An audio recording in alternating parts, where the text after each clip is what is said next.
All right, welcome back. Rudskogen, I think is the right way to say it. I did a guide for this not that long ago. It was last season.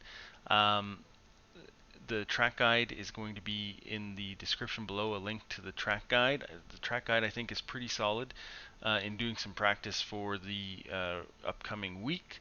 I did play around with the settings, however. I did change them up a little bit. I was getting about a tenth and a half a lap faster. So not a whole lot of difference, but I also found the car was not as easy to spin out. Lots of corners around here to spin out. So ride height is the same, minus 15. ARB 0. Damper compression is reduced from the old setup. It's 20 again. That's sort of the standard.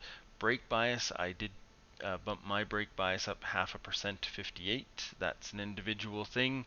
Um, so a lot of downhill braking here though, so if you're locking up too easy, if the back end is getting too light and it's easy to spin out, you may want to increase the brake bias from what you normally run it at. Um, Spring rates, low as they go in the front and in the rear. And here's where the difference starts to come in. The camber is reduced a little bit from the old track guide, 1.5 on the left, 1.3 on the right.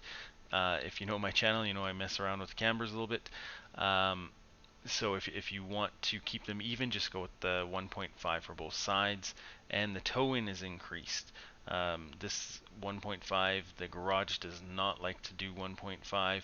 So get your ride height adjusted, get your cambers adjusted, get your fuel adjusted, and do the toe in last. Um, Change it to 1.5, press apply. It'll probably change some other values. Reset those values, change it back to 1.5, press apply. Mark Jeffrey has been posting the setups in the Ray forum, the iRacing forum. So check that out. He may be putting that up there this week.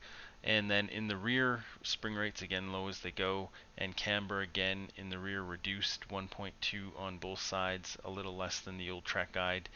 Toe 0.3, same as before. The rear tires do get pretty hot here. Lots of pressure on those rear tires, so that's just to keep the heat within reason. Ride height minus 14, so one mil higher than the front. ARB is 20. 20 is the way to go around here faster. If you are new to the track or struggling, try 15 until you get your bearings, but then get yourself back up to 20. It is going to get you around the track faster. Damper compression for an 18. 13 liters, for me, that's going to get me to the end of the race. I do seem to be a little lower on fuel consumption than a lot of people, so 14 liters to play it safe if you are someone who tends to go through the fuel a little faster. And standard gear stack, it's really where you gotta be. Tall standard doesn't quite get to the rev limit unless you're in the draft. And tall probably is going to be a little bit too high, a little bit too weird through some of the corners and gears. And short obviously is not going to do it. You will hit the rev limit halfway through the straight. So that is the new setup. The old one is still pretty good. And again, the description has the link to the track guide. So good luck out there. We'll see you next time.